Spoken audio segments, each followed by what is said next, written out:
Pass Around the Smile is like your go-to friend, the one that lifts you up and backs you till the end. She's there to guide and inspire, challenge and teach, and remind you that your best self isn't out of reach. Self-development, manifestation, self-love and more, it's time to trust the process more than ever before. Welcome to Pass Around the Smile, the podcast. I'm your host, Cleo Massey, and I am so glad you're here. Let the magic begin. I'm so excited to introduce you to the incredible Sarah Davidson, who is a true inspiration to me. You may know her as Spoonful of Sarah, or the woman behind Seize the Yay, where through her podcast and book, she effortlessly guides and inspires with uplifting, honest, and thought-provoking content. Sarah is witty, intelligent, and from my eyes, one of the most inspiring businesswomen in Australia, who went from the corporate world as a lawyer to funtrepreneur when she founded Matcha, Maiden, and Matcha Mylkbar. Now, I wouldn't normally mention Instagrams in an intro. However, in a world where we are constantly scrolling, I encourage you to scroll accounts that make you feel good. Sarah's Instagram page, Seize the Yay, is just that. Her posts are real, positive, inspiring, and there's heaps of dog content, which is obviously really important. She's a speaker, a best-selling author, a podcasting queen, a presenter on Channel 7. She is Sarah Davidson, and every day she is seizing her yay. Hi, Sarah. Welcome to the Pass Around the Smile podcast. You are my first guest, and I am just absolutely over the moon to have you. It is such a big honor. I'm so excited for you. So excited for you to enter podcast land, and really, really feel very special that you chose me to start off the show. So thank you. Oh, you are amazing. Now, if it's okay with you, I'm really wanting to kind of base this podcast around your book, Seize the Yay, because I've just finished it for a second time and I'm just so excited to elaborate on so many of the things you so beautifully write about. So how do you feel about that? Does that sit okay? You are just far too kind. I cannot believe that you've read it twice. I'm not even sure my family have read it combined that many times. So that would be the greatest pleasure. I think, as you know, it came out during stage 4 lockdown, and because I kind of didn't see it in the wild in the normal way that you normally would when you first publish a book, I don't still believe that it's real. So when people have actually read it, it's such a novelty. It still feels so special and strange and weird and surreal. So I would love to talk about it. Oh, I'm so happy. And it is real and it's incredible. So yeah, I'm so excited to get into that. But before we get into your book, I want to bring up a quote, and correct me if I'm wrong, but I believe that you wrote this quote, and it's the title of one of your podcasts, and it's "Success doesn't halve when you share it, it doubles." I do not believe that I found anywhere else that that's been quoted. I think that I invented it, but I'm pretty sure you did. I'm open to the internet correcting me, because usually it will correct you when you claim that something is yours. I think I invented it in my brain, and it remains one of my most guiding principles that helps me decide when to collaborate, how to make decisions. And I think we often default to a place of competitiveness, and especially as women, we fought so hard for equality and equity, and sometimes think there's a limited amount of places for us all, and can get very, not combative, but just competitive, just by nature. And I think it doesn't really get you very far if we all feel like we're one against each other rather than combining and sharing, and then we all lift each other up and everyone ends up getting further. Oh, I could not agree more. And it's one thing to say what you just said, but the reason I wanted to bring up this quote is because you embody it. It really does encompass you as a person. And I can say this with confidence. So for my listeners, I reached out to Sarah about a month ago, not only to ask her to come on my podcast as my first guest, and my podcast wasn't even a thing yet, but also to kind of get Sarah's blessing somewhat, because if you've listened to Sarah's podcast, Seize the Yay, you'll know that she starts her podcast with a catchy, cute, witty little poem. And I am just obsessed with it and have been for years. And I always thought, if I am ever brave enough to start my own podcast, I would love to start it with a poem, but I didn't want to just do it out of respect to you. I wanted to get your blessing as, I guess, a fellow Australian podcaster now. And Sarah, your reply was just so encouraging and supportive, and you really were happy to share your success with me. I was so taken aback that you were so lovely and checked, and as if like I own jingles at the start of podcasts. It was so lovely of you. But even just how carefully you wanted to make sure that no one misinterpreted that that's what you were doing was so lovely. So I was just like, at every stage, I think there's nothing more flattering and lovely than when someone approaches you to come on their show, but then they're so attentive to all the things that you actually do or have done. Like, one of the things that Cleo mentioned was that as her first guest, I am the Rachel Finch to me. I'm going to mess this up. I am to her how Rachel Finch was to me. And the way that she even knows what Rachel Finch was to me at the start of CZA, which is now 4 years ago, more than 4 years ago, the research you must have done or the attention you must have paid to my journey to know that is just very, very special. So you are already doing wonderful things with your podcast and passing around the smiles, because that definitely made me smile. So, oh gosh, that means so much from you. Thank you. Thank you so much. Well, for my listeners, I guess, who maybe don't know you, do you want to give us a little introduction into who you are? I mean, especially around that kind of big, scary leap from the world of being a lawyer into the unknowns of starting a business. Yeah, for sure. As you well know, I'm not very good at telling a short story, so please interrupt me if I get too long-winded. No, we have time.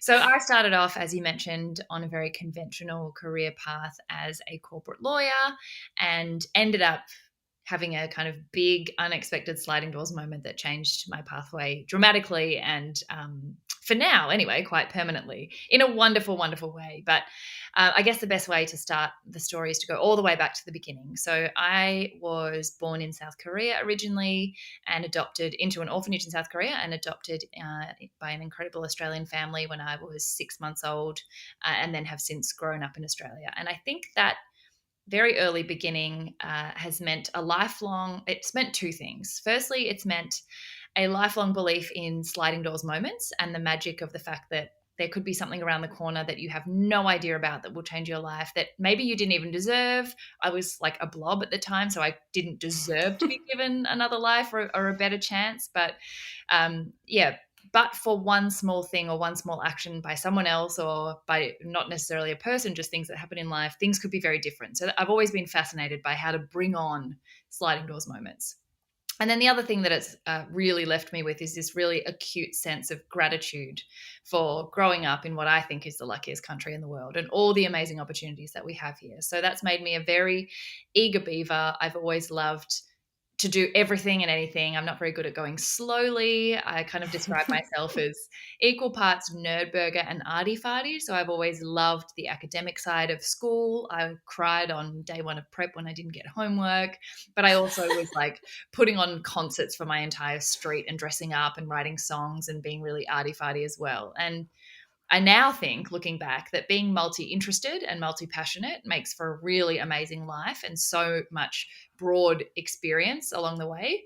But it also makes it really hard to make decisions, because you're often not that person who grows up and thinks, I know what I want to be. This is the logical steps to get there. It means you want to be lots of different things. And that can be kind of overwhelming, because really all we want to find is our purpose in life and where we're meant to be. And it's really hard when you like lots of different things. So there's not one clear passion. So I went through all of school, all of uni in that kind of headspace of, I still don't really know what I want to do, so I'll just do a bit of everything and kind of keep more doors open rather than close them. And my mum always said, if you don't know what you want to do, you might as well do something, because the time is going to pass anyway. So why don't you do things that open your mind or open your world and opportunities, rather than things that will close them. And that served me pretty well.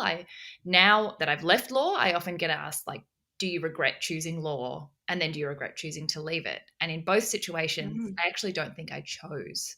I think I ended up there quite by accident. And I think that's kind of now why I'm so fascinated in how people end up where they are, because I think I got to the end of school. I still didn't know what I wanted to do. I happened to get really good marks. And I was like, well, I'm not going to waste a mark. What's the maximum thing that I could do? And I hate blood, so I couldn't do medicine.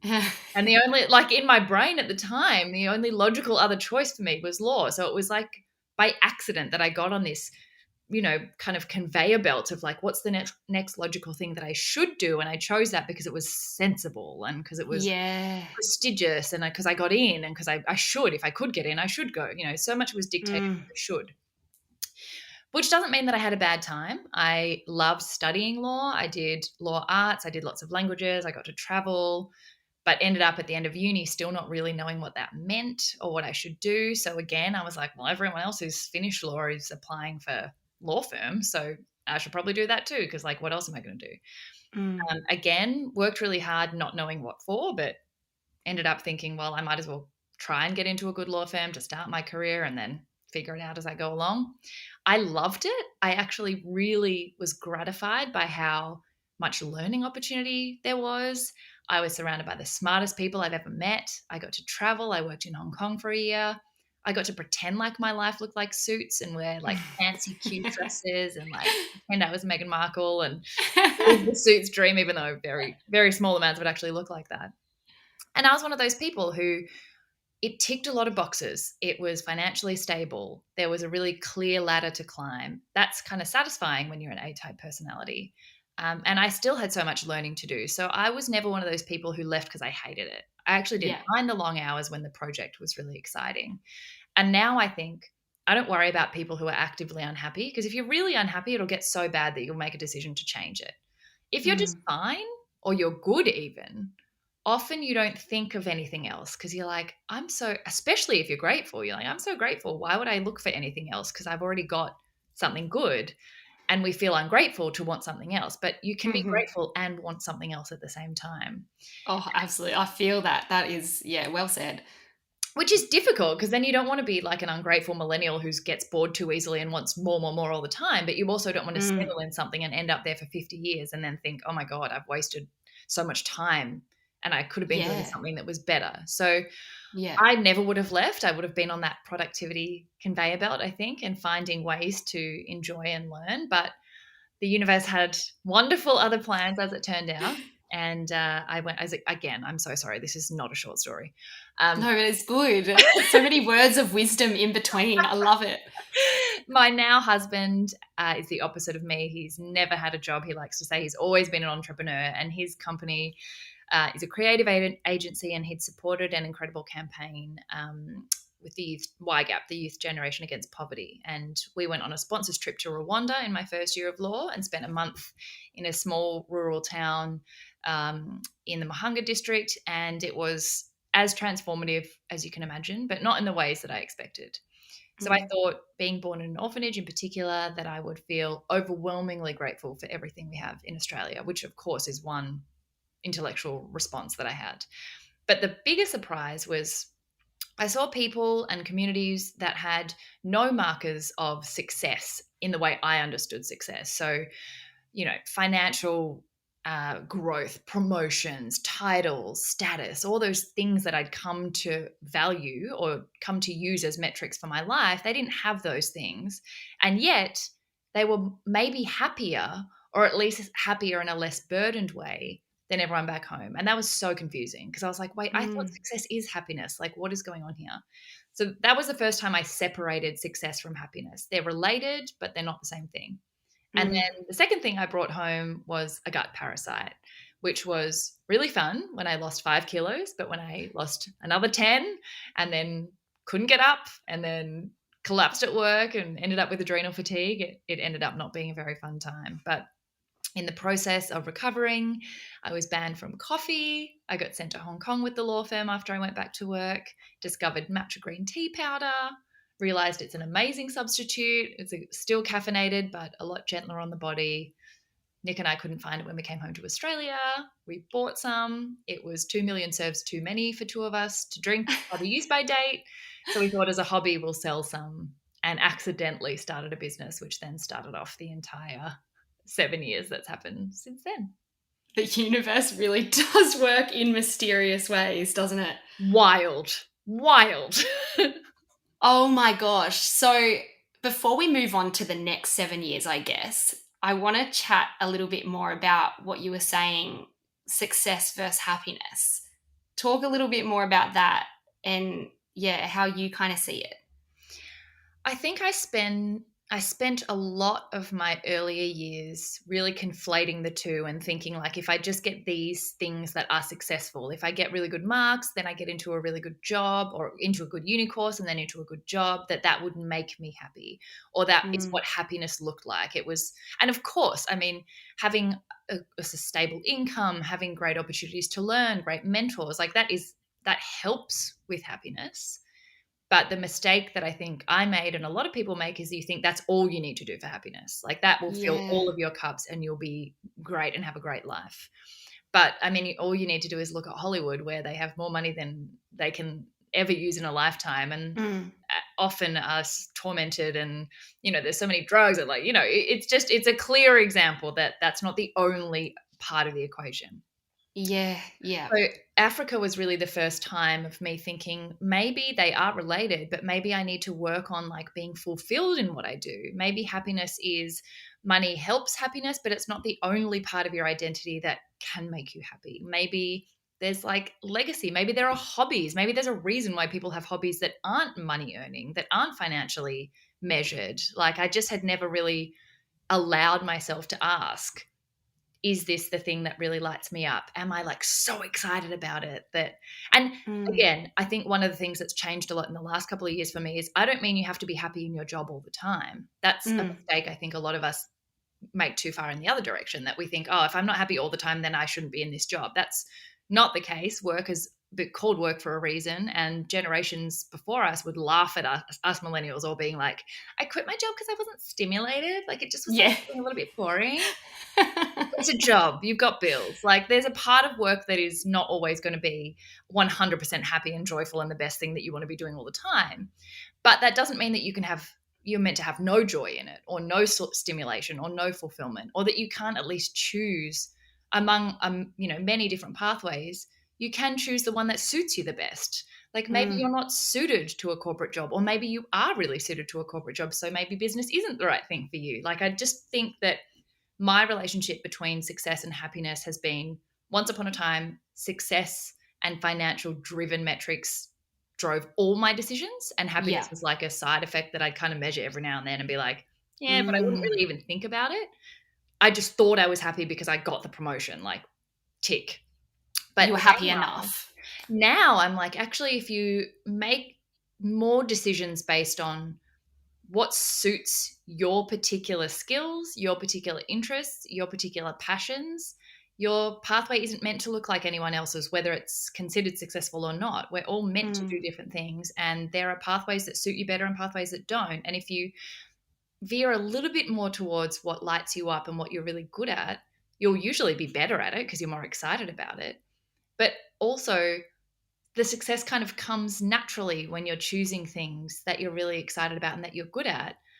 And then you're also happy. Like you're also having a really good life. You don't look back in 50 years and have a midlife crisis because you think, yeah, I've got all this money, but I never had experiences, or I spent every day not wanting to go to work and hating it. Like it doesn't have to be like that, no, you know? yeah. And then it's a win-win really when you look at it that way.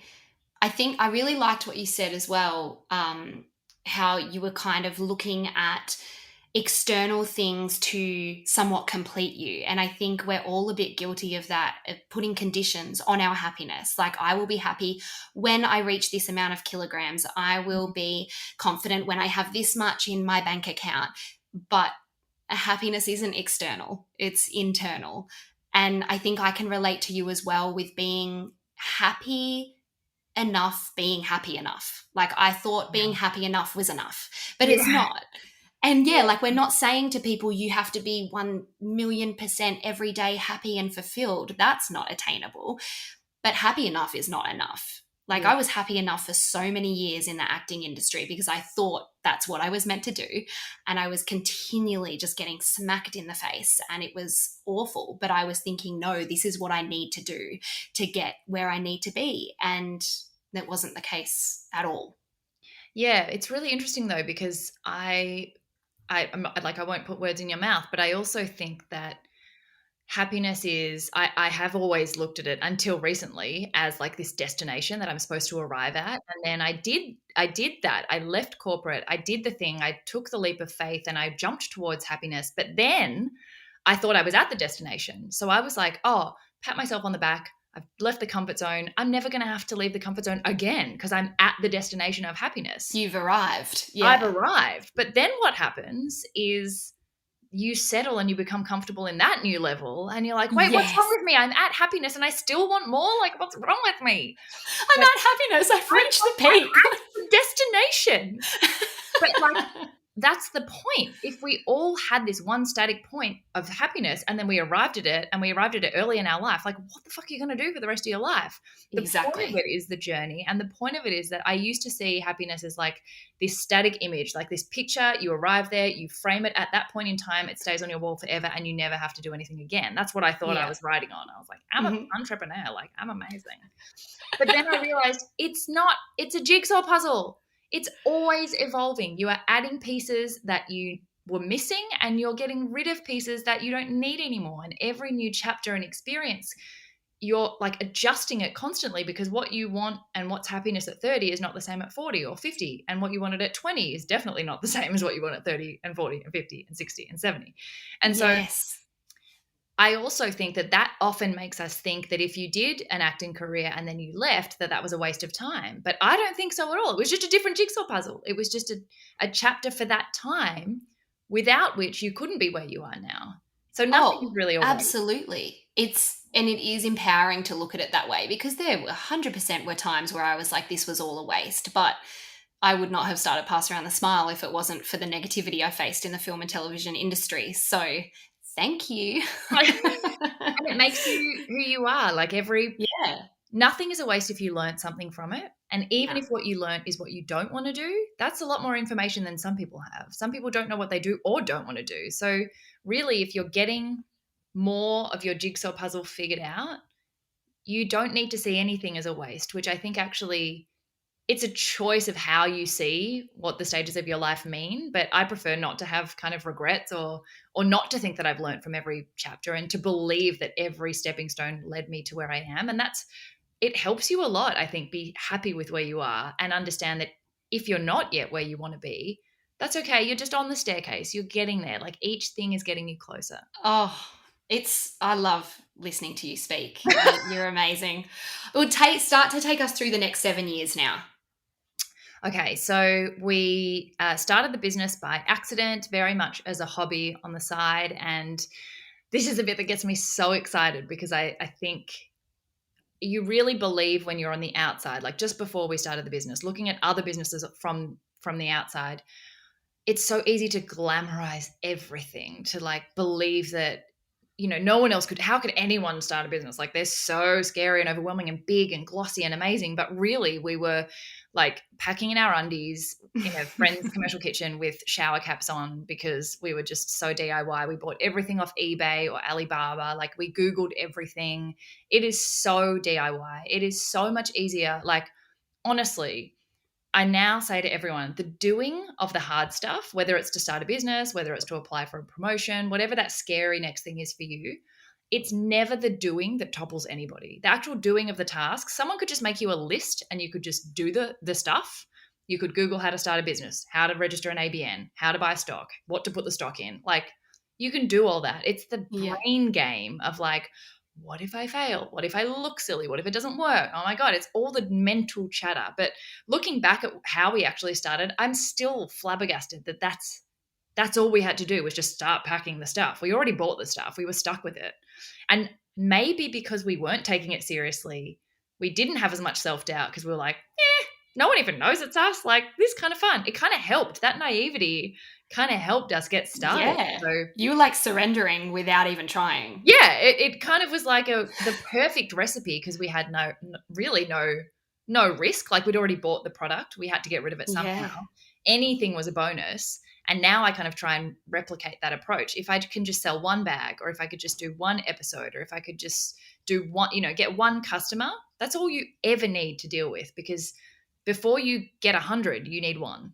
Before you even get Yes. 10, you need one. So just get the gear to do one, and then you can figure the rest out as you go. So it was very DIY at the start, total Breaking Bad but green. And that lasted a really long time, the whole DIY setup. I was working full time and going home and doing like in my lunch breaks, and then we'd pack until midnight, and it was crazy. But we sold out in a week because it turned out, I often say, someone out there is looking for exactly what you have, and you just have to trust that there is someone out there looking. There were like Yes. thousands of people looking, and people always tell their story with too much attributed to luck, but we were genuinely very lucky that Matcha was known. The Kardashians were drinking it, Victoria's Secret angels were drinking it, but no one had made it a brand. There was no it was like sugar. It was really generic, and no one had made it easily buyable online. So we just stepped into this beautiful gap that lasted for maybe 18 months. You also had the brain power, though, to go, I can see a gap in the market here. Like, yes, okay, luck, of course, but like you guys had the ability to go, there is a gap in the market here. We can do this. Like that is huge. Like that is actually a hard step. Yeah, in hindsight, I'm like, wow, I don't know if I could do that again. But at the time, it was just kind of like, I want this stuff. I'm selfish. I want the matcha. So I need it to get to Australia. Yeah. But it turned out Urban Outfitters in the States, off the back of social media, which is why I think the digital age is so exciting, because it's democratized good ideas and influence, and it was free and amazing. They wanted a custom matcha for their lifestyle section, and they emailed us and ordered more bags that we'd Wow. sold in the last 6 months. And that was kind of the fork in the road of, I can't pack this order by the date that they need it and do my day job. So I'm really going to have to choose, because it got to the point where I wasn't doing either of them properly. But I waited Right. 6 months until taking the jump, and then took the leap. I would say another 12 months passed without any competitors in the market, and we were just scrambling to keep up, like trying to find a packing Wow. facility, trying to hire. We opened the cafe because we were like, oh my God, we should ride this wave, but we're all online. Like maybe we should kind of open a physical venue. And then that started the Matcha Mylkbar, the vegan cafe, and that opened a whole new world up to us. And then the Hemsworths came in, and that was kind of how that all Oh, happened. And we were just in this blur for maybe four years of just, we started this business, we didn't expect it to go well. It's growing so fast that every decision was just made based on need and necessity. And then it got really hard. Then it got like, suddenly the T2s, the Twinings, they were bringing out matcha. They'd figured out what we were onto, and Blackmores and these huge players started bringing out matcha products, and we thought it was all over. But then we kind of had to pivot into, okay, well, we're not teaching everyone what matcha is anymore. We're teaching them why ours is better, or why ours is different, and why you want to buy from a small family-owned business. The people who are shopping, this is the other thing, is there's a place for everyone in the market. It's just you finding your right customers. And people who are buying from a multinational are not our customers. They were never our customers. People who buy from big global supermarkets are not going to be the same people who want a boutique product that is hand packed, you know? So we kind of refound our groove, kept going for another few years. And then I thought, maybe I am the millennial that's getting bored. Like, why is this getting really hard? But I realized it was because the bigger the business got, the more corporate it became, and the closer yeah. I got back to where I had originally begun. And that was the jigsaw puzzle pieces starting to churn again and make me think, I want to be closer to the people. I want to be closer to the conversations about doubt, about comparison, about imposter syndrome, about having my period. And I can't say on Matcha Maiden, you didn't get your matcha because I'm in the fetal position. Like, that's not the right Yeah. forum. So I started Seize the Yay, and I started talking on my personal page about the behind the scenes stuff. And very quickly that took over as what I was really passionate about and lit up about, was talking to people about the shitty bits, not the good bits. I didn't want to talk about the good bits anymore. I wanted to talk about, how do we get through the hard bits? How do we The get real through stuff. the overwhelming bits? Because people Yeah. don't need necessarily help with scaling at 5 years. They need help at -5 days where they haven't even started yet. And that very quickly took on a life of its own. And then I realized, again, I came to this new fork where I can't do both. I'm not doing both very well. We are not the best guardians for this business anymore because it's outgrown our skill set. It was like reaching that mass market, big corporate level, and that was no longer really where I wanted to be. And so it was like another big jump of let's try and sell this business to owners who have a better ability and better experience to guide this, but also so that I can free up my time to put all my time into CCA, to write a book, to source better guests, to turn these conversations into what I do next. And so that was 2 years ago now, I would say. At the time of writing the book, we were also selling Matcha Maiden. Wow. And then I think we sold just before I published it, and then I quickly had to change one of the paragraphs at the start to say we'd exited. I can't remember how it all went down, but I remember. That's how it went down. Yeah, okay. Let me check with my official book checker. Thank you, Cleo. Oh, wow. I love your story, and I love what it reminds me is that it's okay to pivot. It's okay to change. And just because something that is maybe presenting as a block doesn't mean that it's a block. Like, see it as redirection. You change your outlook so many times. Like when the Twinings and the Blackmores popped up, you could have got so stuck in comparison, but instead you chose to, I guess, change your outlook and redirect. I definitely did wallow in that for a really long time. Like I was ready, I would say, I would say maybe 2018, when suddenly there was matcha everywhere and it was so much cheaper than we were able to do it because there were economies of scale and, you know, that people were finding different places to buy it. There was Chinese matcha that came out, which is not the authentic Japanese matcha product that we wanted to sell, but is much, much cheaper. And then there was a whole education piece. And I just was like, I can't do this. Like, this is not, I don't know how to do this. I literally came, I would say maybe 10 times within a day of just closing down, because that mental conversation of how can you compete with Blackmores? How can this Melbourne couple in their garage compete? And then you realize, coming back to the quote you started with, like, we're not competing. Like, we're not actually, the fact that they are stocking it means the market is growing, which is a good sign, but you just target towards the people who do want what you've got. Honestly, the people who shop in boutique health food groceries or pharmacies are not the same people who are going to get their superfoods at the supermarket. They're just not the same people. And Australia is a much smaller market than the States, obviously, but it's still a lot of people. There's still 100%. enough room for all of us. Yes, there is. There is an infinite abundance of everything available to everyone. Let's talk about comparison then, while we're kind of on the topic. When I got to your chapter in the book of comparison, I was like, great, I'm definitely going to be so inspired by this. But I must admit, I thought I knew everything there was about comparison, but your outlook on it was so new to me and refreshing. And I mean, personally, being in the acting industry, I have faced comparison like no other, you know, walking into auditions every week with 15 girls that look exactly the same as me, never hearing after auditions or getting a role and then getting it taken away from me and then watching what that girl has and what I don't. So I've faced it a lot. But what does comparison mean to you, and how do you kind of combat it in a healthy way?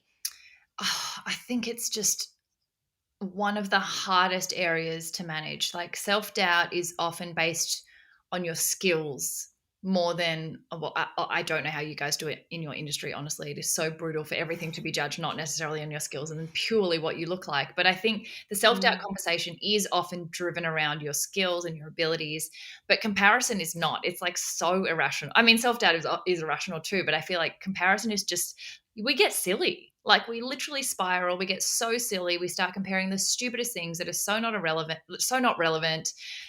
We compare people who aren't even in the same market as us. Like, it's just, it's like an itch that you're not supposed to scratch, but we scratch the scab right off and then just let it bleed everywhere. And then are like, oh my God, like, why do I feel so shit? And it's like, because you've been comparing yourself all day. It's such a human reaction. It is so normal. In some ways, it's healthy because it keeps you on your toes. It's really good to know what your competitors are doing, so you understand the landscape. So there are parts of comparison in terms of when it's used for inspiration or when it's used for keeping you motivated to keep on your toes and keep bettering yourself. That's a healthy level of comparison.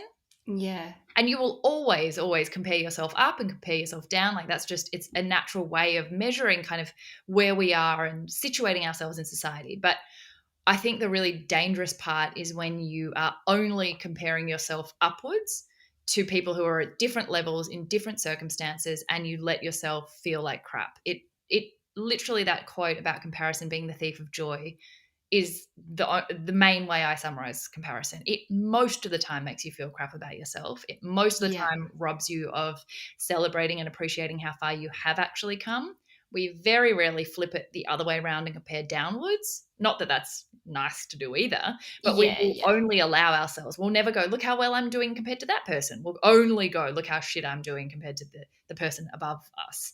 And I think that's Exactly. so counterproductive, not only because it robs you of joy, but also because half the time, another quote that I love is, if we all put our shit on the table, suddenly you want to take yours back.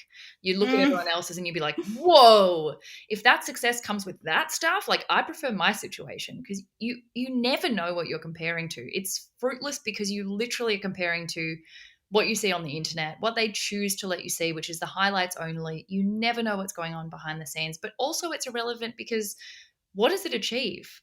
Looking at someone else who's more successful doesn't make you more successful. It doesn't get you any closer. It literally is an exercise that only makes you feel bad.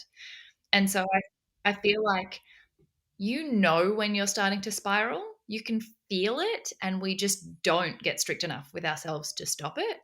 And the main way that I have learned to cope with it is to, like you remember from the chapter, the whole chapter is focused on blinkering yourself. Like Yeah. horses at a horse race, they have blinkers on so they can only run their own race. If they happen to be faster than the horse next to them, amazing. But they can't be distracted by looking to the sides, because then they're not running their own race. So we can't physically put blinkers on, but I will like put on metaphorical blinkers. And that's, if I'm feeling really triggered, I just won't. Like sometimes you have a day where things aren't going well in the business, and that's not a good day to go doing research on your competitors. Those are the days when it's like metaphorical blinkers, don't look, mute certain pages. Like there are whole periods of your life where certain things are going to make you feel a certain way, and yet we don't put up barriers to avoid that. And so I found, even when I was getting married, when I got so close to the day that I was not going to change my dress, I had already booked everything. Why would I keep looking at Vogue brides? Like, why? Because all I want Sarah. to do is want to change my dress. So I just muted every bridal page. Like, Yeah. that's the only way, is to create blinkers that stop the triggers, because you're probably not Yeah. going to be able to stop the comparison. That's just a natural thing. But stop the trigger that starts the comparison. And if you do feel yourself starting to spiral, like nip it in the bud and just return to like, I am living my own life. I am running my own race. Whatever else anyone is doing is really irrelevant. And if I spent all this energy on actually improving what I'm doing, that would be a much more productive exercise. Like, not only are you, every time you scroll on your competitor's page, you're literally giving them minutes. You're pushing them up on the discover feed. Yes. You are Good way to helping think them. of it. Like, scroll your own page. You put your energy into you. Like we do, we waste so much energy worrying about what other people are doing. What about what you're doing? What about what you want? I love how you talk about it.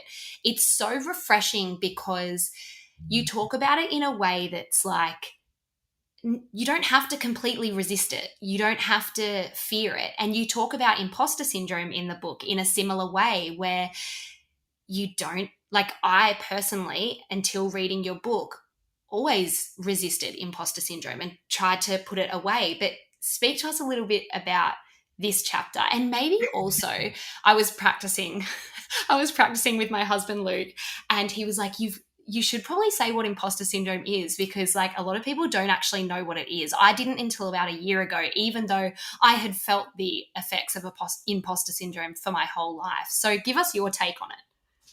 Yeah, it's one of those things that I think most people have experienced in some form or another. And I know we over-label everything, but I also think that sometimes giving a label to something helps you cope with it, because then you're able to identify when you're doing it, what it's resulting in for you, and how to stop it. Until you know that you're doing it, you can't help yourself, because you haven't actually identified what you're doing. So I think of imposter syndrome as literally when you feel like you're an imposter, when you feel like you don't belong And it's usually a worth or a value question. It's like, I don't deserve this position. I am not good enough to be here. It's a fancier and more specific way of describing self-doubt. I don't belong here. I don't believe that I deserve this position or this success. I think it's everyone experiences it, but I think it's particularly widespread in women because we doubt ourselves. We have this natural doubt and fear, and then we have this extra layer of likability. Like, I want to be successful and assertive, but what if no one likes me? And like, we just have so much chatter in our brains that I think you do talk yourself often out of situations because you don't think you deserve them. You're too much of an imposter that you don't belong. And didn't you put sorry to interrupt, but Yeah, no. you put a research in your book that was, tell that. Yeah. You know what I'm talking about. This is my favorite statistic in the history of ever. And again, I think it's because once you kind of can measure something and identify what it is and how it manifests, it's so much more powerful for you to resist it. So I found a really helpful statistic because when I was a lawyer, I had automatically learnt how to pretend that I was more confident than I was feeling without really realizing it. But I still found certain conversations way too hard, and I was losing out because I wouldn't ask for a pay rise or I wouldn't ask for an opportunity because I was just like, ugh. And I realized it wasn't until like someone gave me a stat, I was like, oh, that's how impactful it is. So Hewlett Packard did a study on women and men, and a mass generalization, but these are the statistics. Yeah. There are, of course, outliers, but on women and men applying for promotions in the workplace. And men will apply when they have something like 60% of the criteria because absolutely logically, they know they can learn the other 40% on the go. And if they already knew 100%, then they would already be in that job. Like, you're not meant to start a whole new role with 100% of the criteria because otherwise, where is the learning? Where is the growth opportunity? There's a reason why it's above where you are now so that you can grow into it. Women will wait until they have at least 100% of the criteria because we don't think that we're worth applying, or we might not get it, or even if we got it, like, we don't deserve it, it's a fluke, until we're 100% qualified, if not more, which leaves no room for growth and trusting in your ability to learn on the go. But it also means that even if there was no institutional inequality, which we know is not the case, but even in a totally equal workplace, women would lose out on timing because men have applied earlier. So even if there was an equal opportunity there, it's like we've already disadvantaged ourselves because we waited too long. So all the roles are taken.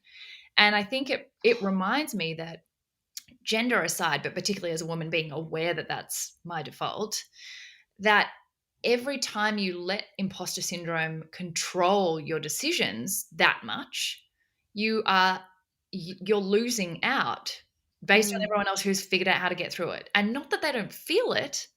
Of course, men also feel self-doubt sometimes. Of course, they also think, oh, shit, this is really hard. What if I'm not qualified? What if it doesn't go well? But if they learn to then just do it anyway, they don't lose the opportunity to prove to themselves that they can, which I think everyone has proven in their life, that as you do more stuff that's hard and that you once thought was scary, you realize you can do it. And then you're like, oh, okay, I've just grown. Like, that's part of being a human. You can do more as you advance.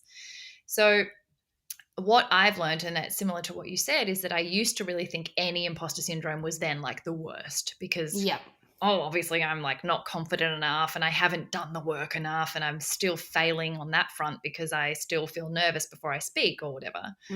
And now I realized actually in all of these areas, self-doubt, imposter syndrome, comparison, a small amount of them is healthy. A small amount of those feelings keeps you on your toes. If I didn't feel any of those feelings, I'd be too confident and would think I'm complacent and I'm obviously comfortable, which means I'm not learning. I'm not doing things anymore that scare me. I'm not growing to the next level.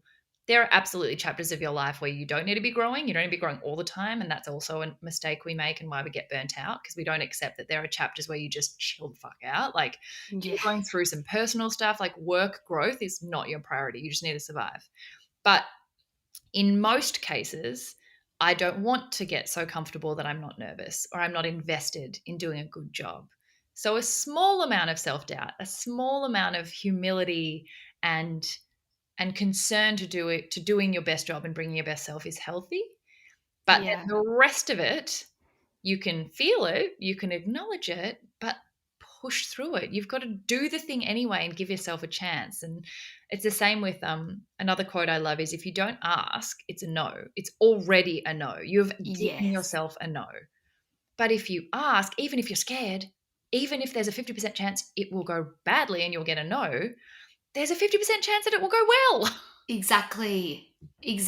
Oh, I love how you talk about it. It's so refreshing. And I'm it so really has. blah today. I'm sorry. Oh, are you kidding? I love it. This is like the book that I love just coming to life in front of me.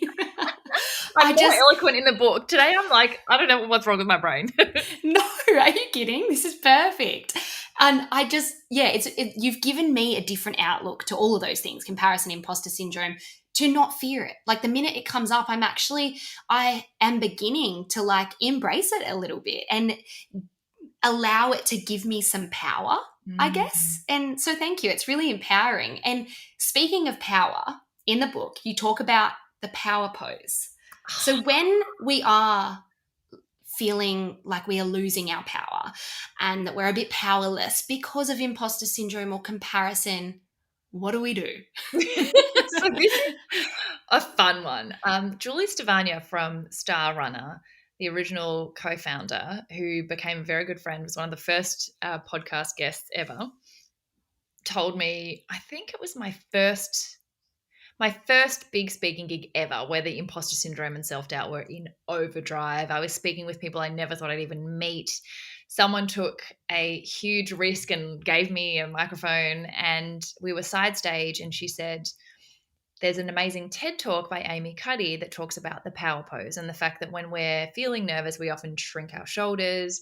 Our posture's really bad. We shrink to try and not take up space because we're feeling nervous, and we diminish ourselves. And then that psychologically reaffirms that you're not taking up space and you're small, and like you can't even project your voice when your posture's like that. Like everything becomes small. Whereas psychologically, if you put your shoulders back like Wonder Woman, if you have your feet, like don't put them together or cross them, stand with your feet sort of hip width or shoulder width apart and take up space, and like put your arms up like this and take up more, or put your hands on your hips, you're physically taking up more space. That psychologically that will give you more confidence because you are taking up space. You're physically deserving the room that you're in. And I think there's a little bit of controversy about the actual science and psychology behind the power pose. And there's been like TED Talks that have come out against Amy Cuddy's original TED Talk and back and forth. Oh, guys, let the girl dream. Let a girl dream. But also, I think even if there is not necessarily actual science in that the neurons in your body think, oh, I'm in a Wonder Woman pose, I'm obviously feeling more confident. It's just the trigger. It's just the reminder of, okay, stand up tall, project your voice, look confident, even if you don't feel confident. Like, how can those behaviors not at least help you fake it a little bit more and to exactly. Yeah, so like starts tricking your mind into believing that you are good enough and that you are powerful. Yeah, and even if you don't feel it, you'll look it, which means everyone else will behave towards you as if you are, which will then reaffirm to you that maybe I am. And I think that everything in life is just hacking your own behaviors and brain to increase the likelihood of doing what you want to do and decrease the likelihood of doing things you don't want your brain to do. And that's all that matters. Whereas we spend so much time researching the best diet, researching the best exercise, researching the best techniques and blah, blah, blah, and not paying attention to any data that we have, real-time, proper data about what works for you.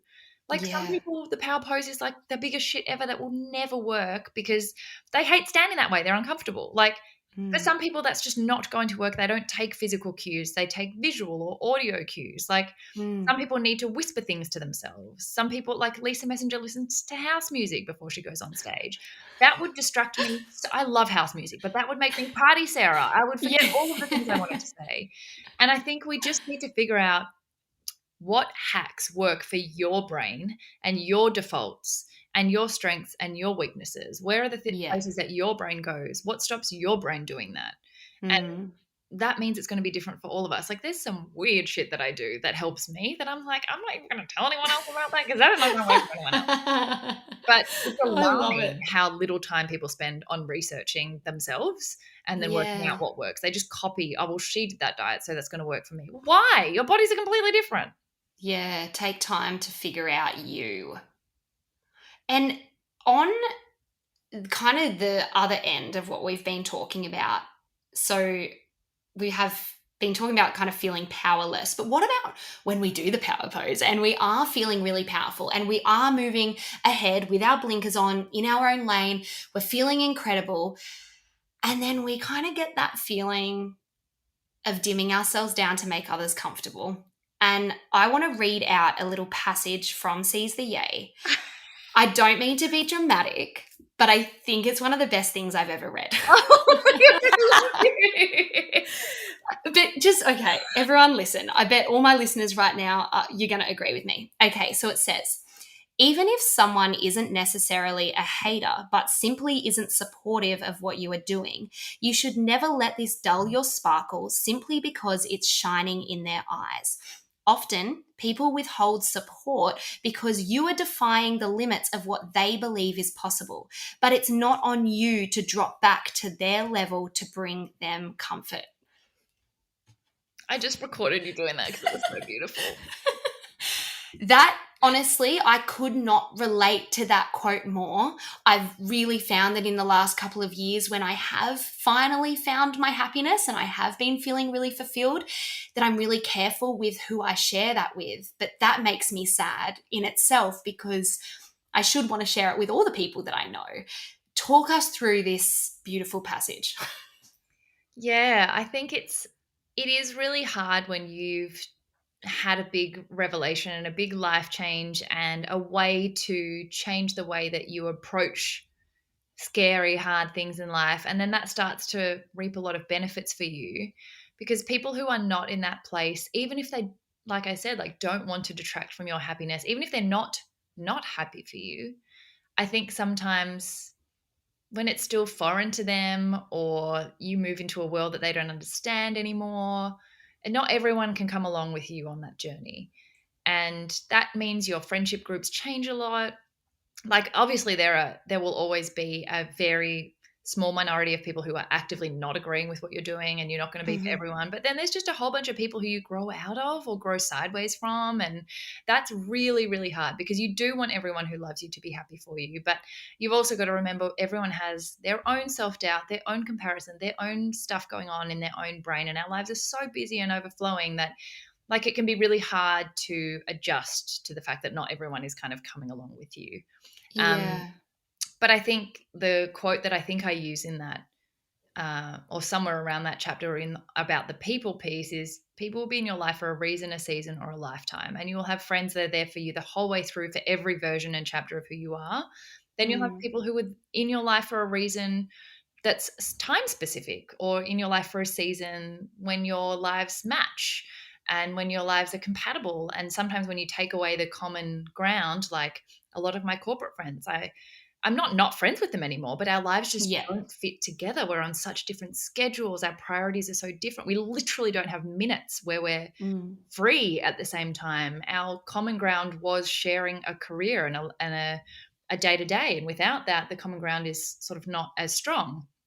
And I think you often lament that, like, everyone's not supporting me. Everyone's not like happy for me. It's not often the case. It's just that you're in a different world now, and that, you know, in a different chapter, you can honor the friendship you had and then be sad that, you know, it doesn't necessarily continue as strongly into the next chapter, but that's sort of the price of changing who you are as well, that the people around you will change. And I think it's felt at times, sometimes not cold, but it's felt weird to let go of relationships that don't fit your new life.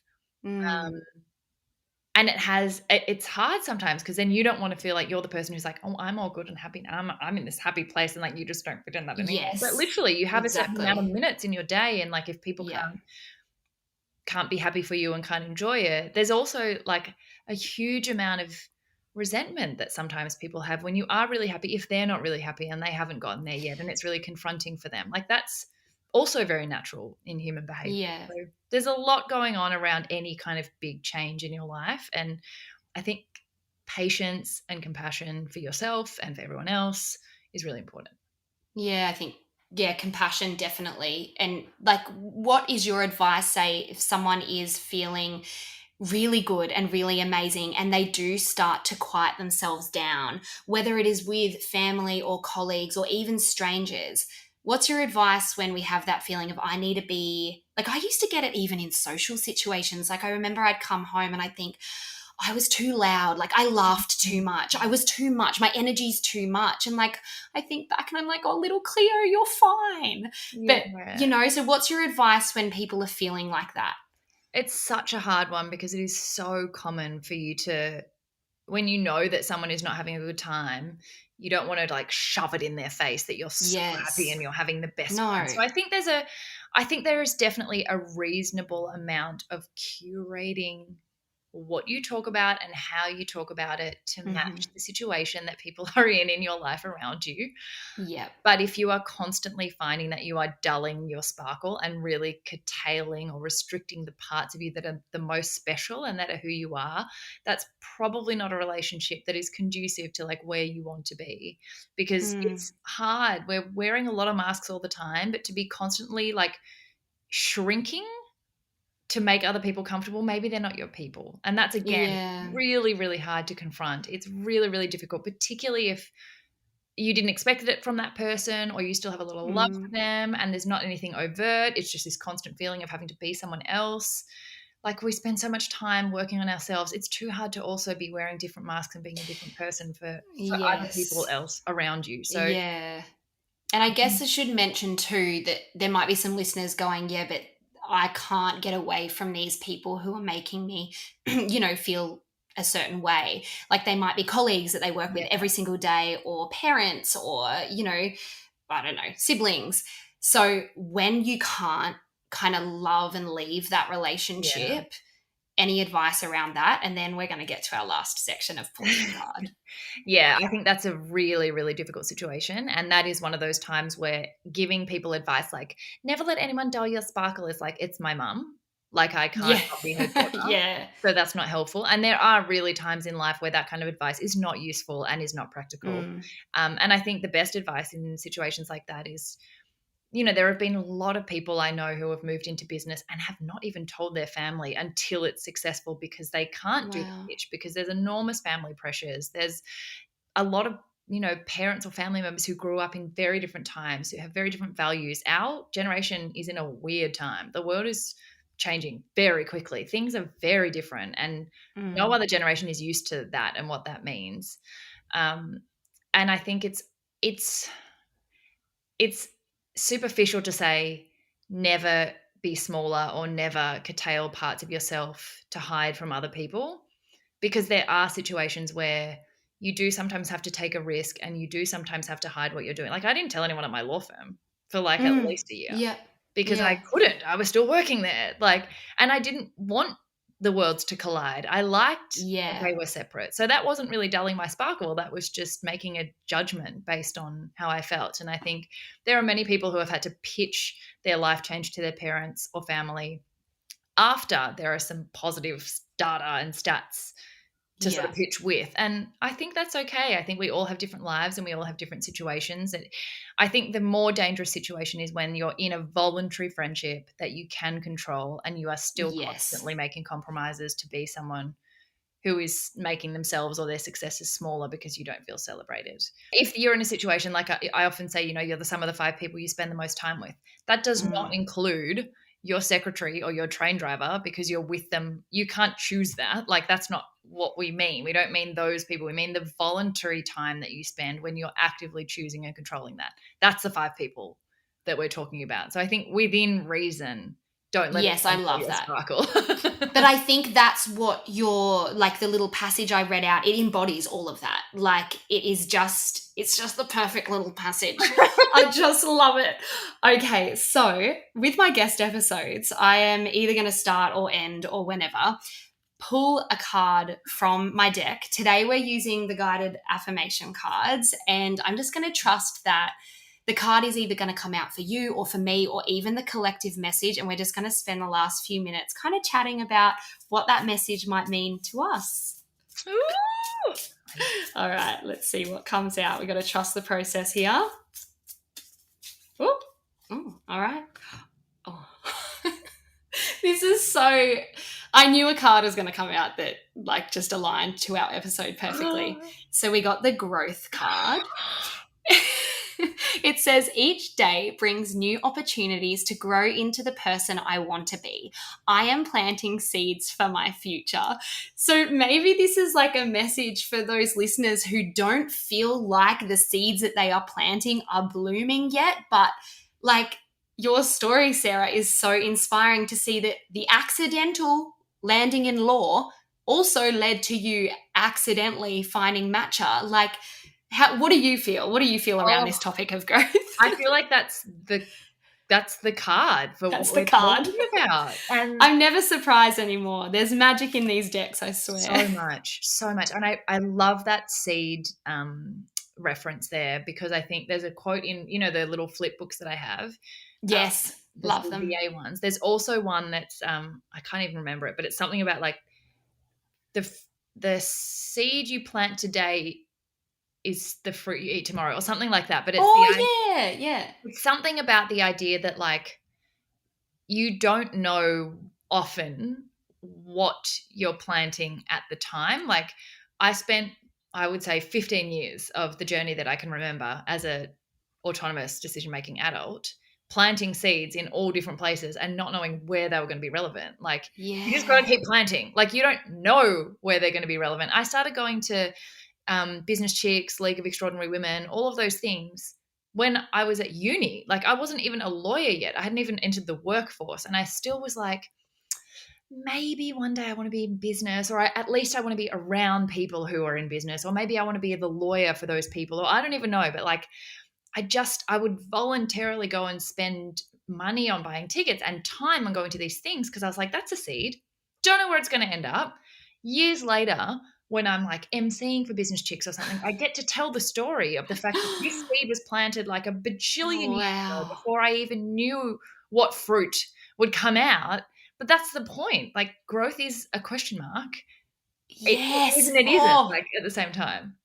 That is so, this conversation is making me so excited. And I guess too, like when you were first going to these Business Chicks events, for example, yeah, sure, it would have been a fun day, whatever, but it wasn't necessarily that pivotal moment that changed everything. Like for me, when I had the idea for Pass Around the Smile, sure, it was a cool idea. I wasn't necessarily overly excited about it. It wasn't what I wanted at the time, but now I have arrived. Well, we've talked about how you think you arrive at happiness. Yeah. Arriving, always, it's about the journey. Yeah. Enjoy the process. But yeah, wow, I think we can definitely end on that. That was such a beautiful card to round off our conversation. It is crazy how much card decks never surprise me. Like, oh my God, literally. Wow. I will pull the same cards over and over and over again until I listen or until I do that thing or learn that lesson. Like no matter how hard I shuffle. It's crazy. So Sarah, tell us where we can find you, where we can buy your book, more importantly, because I've really talked it up. You are so lovely. It's all linked from Spoonful of Sarah on Instagram. I feel like I live in a lot of different places, but that's probably the easiest place to go because everything else is linked from there. But the book and the podcast are called Seize the Yay, so you can also look at those. But I live on the internet, so you'll probably find me somewhere. Amazing. And I'll put all of that in the show notes as well. And guys, just because we talked a lot about the book today, we hardly scratched the surface. So get the book. You'll love it. Thank you so much for coming on as my first guest today, Sarah. It was so amazing having you. Oh, thank you so much for having me. And you did the most amazing job. I can't wait to see how this show grows. It's been amazing and it's been a joy. Thank you, Sarah.